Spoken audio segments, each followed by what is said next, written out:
Olá, sejam bem-vindos a mais uma aula de Direito Tributário com foco em Imposto de Renda à Pessoa Física. Na aula de hoje vamos estudar o conceito de responsável tributário. Mas antes de começar, gente, se inscreva no canal para não ficar de fora das novas publicações e também dá uma conferida lá no nosso canal do Spotify, que está no link dessa descrição. E não perca também, gente, a oportunidade de conferir o livro de controle de constitucionalidade brasileira, no direito comparado, e o nosso curso de Direito Constitucional. Tudo isso está lá na descrição do vídeo, beleza? Poxa, o canal Direito em Tópico, gente, você vai ter acesso à aula de Direito grátis e terá a oportunidade de saber como aprender o direito e se preparar para entender melhor os assuntos abordados em outros ramos do direito. Então vamos lá, vamos se inscrever, e confira aí nossos links que deixamos na descrição. Então vamos lá, vamos começar a aula então. Responsáveis tributários do imposto de renda. Bem, antes de tudo, gente, a gente tem que ter em mente que o pagamento do tributo ele é devido pelo indivíduo que praticou o fato gerador, certo? Então, sendo assim, a gente, esse chamado, ele é chamado também, esse sujeito, de sujeito passivo direto, ou seja, ele é o contribuinte.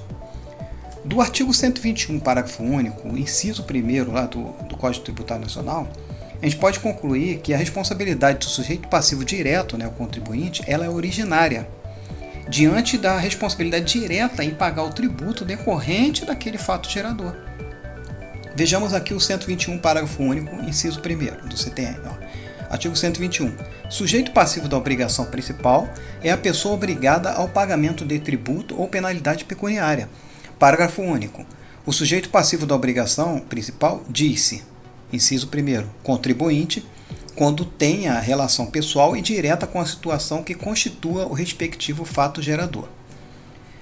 Pulando agora para a responsabilidade de terceiro, a gente pode dizer o seguinte: algumas vezes, gente, pode acontecer de tal responsabilidade, ela recair a um terceiro, que na doutrina ele é chamado de sujeito passivo indireto. E ele pode ser de duas formas. A primeira é a responsabilidade por substituição, que é aquela que ocupa o lugar do contribuinte a partir do fato gerador, entendeu? Assumindo assim uma obrigação tributária com um sujeito passivo. A segunda é a responsabilidade por transferência, que é aquele que ocupa o lugar do contribuinte em decorrência do fato gerador, ou seja, ocorre um fato dando surgimento posterior de uma obrigação e acarreta na transferência da sujeição passiva para um terceiro. Seguindo esse raciocínio quanto ao sujeito passivo direto no primeiro tópico da aula, do artigo 121, parágrafo único, inciso 2º do CTN, a gente pode aferir aqui que a responsabilidade do sujeito passivo indireto é derivada, não originária como o sujeito passivo direto, pois ele possui uma obrigação com previsão legal, arcando assim com o ônus tributário sem a realização do fato gerador, porque quem realizou foi o sujeito passivo direto, que é o contribuinte. O terceiro aqui, ele arca com o ônus tributário sem ter realizado esse fato gerador. Veja aqui o 121, parágrafo único, inciso 2º do CTN. O artigo 121. Sujeito passivo da obrigação principal é a pessoa obrigada ao pagamento do tributo ou penalidade. Parágrafo único. O sujeito passivo da obrigação principal diz, no inciso 2º, responsável quando, sem revestir a condição de contribuinte, sua obrigação decorra da disposição expressa em lei. Vamos analisar aqui, gente, cada tipo de responsabilidade tributária. Vamos ver aqui a primeira, responsabilidade por substituição. De acordo com a lei, gente, o terceiro ele deve substituir o contribuinte antes da ocorrência do fato gerador. Vejamos aqui um exemplo quanto ao imposto de renda, que é o nosso foco. No caso da Caixa Econômica, gente, que se passa como substituto tributário. No caso, por exemplo, de uma incidência de imposto de renda sobre um prêmio de loteria ser pago a um ganhador do prêmio. Essa responsabilidade por substituição, que a gente está vendo aqui, ela pode ser também dividida em duas formas. A primeira é a substituição regressiva, que é aquela que ocorre pelo adiamento do recolhimento do tributo para um momento após a ocorrência do fato gerador, e em substituição progressiva, que é aquela em que o recolhimento do tributo é antecipado, ou seja, gente, não há definição do fato gerador. A título de exemplo aqui, na substituição progressiva, ocorre atualmente no caso do ICMS, que é recolhido antecipadamente nas indústrias automobilísticas já considerando o fato gerador pela venda relativa do bem que será realizada pelas concessionárias, entendeu? Então a gente recolhe antes de concretizar a compra e venda. O próximo tipo de responsabilidade de terceiros é a responsabilidade por transferência. Vamos lá, responsabilidade por transferência. Essa, gente, é um tipo de responsabilidade de terceiro que se dá quando a escolha do responsável ocorre posterior à ocorrência do fato gerador, transferindo assim o ônus tributário para um terceiro conforme o que está previsto em lei. Ou seja, quando surge a obrigação tributária contra um contribuinte, a relação jurídica é transferida para outra pessoa, resultante de um fato posterior. Por exemplo, a compra e venda de um bem que é transferido para outra pessoa em decorrência da morte do contribuinte originário. Beleza? Então, antes de falar do próximo assunto, vamos ver aqui rapidamente esse termo aqui, ó, solidariedade passiva, para a gente poder entrar no próximo assunto. Para Silvio Venosa, gente, a solidariedade na obrigação é um artifício técnico utilizado para reforçar o vínculo, facilitando o cumprimento ou solução de uma dívida. Assim, complementa o Silvio Venosa, a obrigação será solidária quando a totalidade do seu objeto puder ser reclamada por qualquer dos credores ou qualquer dos devedores. Logo, ainda com o Silvio Venosa, podemos concluir que solidariedade passiva é, como acenado, aquela que obriga todos os devedores ao pagamento total da dívida. Deu para ver aqui que na solidariedade passiva, o credor ele pode acionar qualquer um dos devedores, aciona ele na totalidade da dívida. Entendeu? Depois eles correm atrás entre eles. Então, diante desse esclarecimento, a gente pode prosseguir aqui. Vamos ver. De acordo com o Código Tributário, há 3 situações, gente, de responsabilidade por transferência. A primeira delas é a solidariedade tributária passiva. Neste caso, gente, pode ocorrer 2 situações no chamado benefício de ordem em relação aos devedores solidários. Pois, como vimos, os devedores solidários respondem pelo todo, cada devedor. Temos a solidariedade natural, que decorre do interesse comum no fato que desencadeia a constituição de um fato gerador de obrigação tributária principal, como no exemplo de um irmão coproprietário de uma fazenda contra o imposto territorial rural.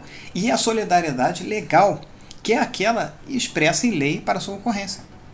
O benefício de ordem, gente, o que é isso? É o direito que teria um devedor de exigir que o outro devedor fosse cobrado antes dele. Entendeu? Só que na solidariedade tributária passiva, isso não é possível, essa aplicação desse instituto jurídico. Pois o Estado ele pode escolher qualquer dos devedores para assumir o cumprimento total da dívida tributária. Veja aqui o teor do 124, parágrafo único do CTN. São solidariamente obrigadas. Parágrafo único. A solidariedade referida nesse artigo não comporta o benefício de ordem. A segunda situação da responsabilidade de transferência é a responsabilidade dos sucessores. Aqui a responsabilidade dos sucessores, gente, o devedor original, ele incorre em transferência de obrigação tributária para um outro indivíduo. Por exemplo, aqui a transferência causa morte, transmitindo a responsabilidade tributária aos herdeiros. E a transferência intervivos, que no caso de transferência da responsabilidade para um comprador. Podemos resumir que a responsabilidade dos sucessores, ela resulta na transferência ao sucessor de todos os débitos tributários do sucedido, ou seja, o fato gerador enseja na regulação do conjunto das obrigações transferidas. A terceira situação de responsabilidade por transferência é a responsabilidade de terceiros. A responsabilidade de terceiro, gente, nós temos aqui o dever legal ou contratual do terceiro em relação ao patrimônio alheio. Muito comum no caso de pessoas naturais incapazes, isso, gente, como menores, tutelados, curatelados, ou em relação aos entes sem personalidade jurídica, como a gente tinha visto, o espólio, a massa falida. Vamos agora ver isso que a gente estudou dentro do regulamento do imposto de renda, ver o que ele fala sobre a responsabilidade, né? No decreto 9.580 de 2018, há tratamento para a responsabilidade dos sucessores, responsabilidade de terceiro e responsabilidade dos menores. Vamos ver alguns destaques aqui. Responsabilidade dos sucessores no imposto de renda. De acordo com o artigo 21 do decreto, nós temos o seguinte, são pessoalmente responsáveis, inciso 1º, o sucessor, a qualquer título, e o cônjuge meeiro, pelo imposto sobre a renda devido pelo espólio até a data da partilha ou adjudicação, limitada essa responsabilidade ao montante do quinhão, do legado, da herança ou da menção. E 2. O espólio pelo imposto sobre a renda devido pelo decujus até a data da abertura da sucessão. Observando-se nesse dispositivo legal, gente, que se quando da abertura da sucessão verificar que o decujus não fez as declarações anteriores, o espólio será responsabilizado pelo acerto das declarações, essas declarações anteriores. Ele vai ser responsabilizado, vai ter que acertar, beleza? Se o decujus não fez, morreu e deixou de pagar o imposto ou omitiu alguma informação, quem vai responder são os herdeiros, óbvio, né? A responsabilidade de terceiros no imposto de renda. Do teor do artigo 22, gente, do decreto, a gente tem o seguinte, na hipótese de impossibilidade de exigência do cumprimento da obrigação principal pelo contribuinte, responde solidariamente com este nos atos em que intervierem ou pelas omissões de que forem responsáveis 1. Os pais, pelo imposto sobre a renda devido por seus filhos menores. 2. Os tutores, os curadores e responsáveis, pelo imposto sobre a renda devido por seus tutelados, seus curatelados ou menores dos quais detenham a guarda judicial. 3. Os administradores de bens terceiros, pelo imposto sobre a renda devido por estes. E 4. O inventariante pelo imposto sobre a renda devido pelo espólio. Já quanto à responsabilidade dos menores no imposto de renda, né?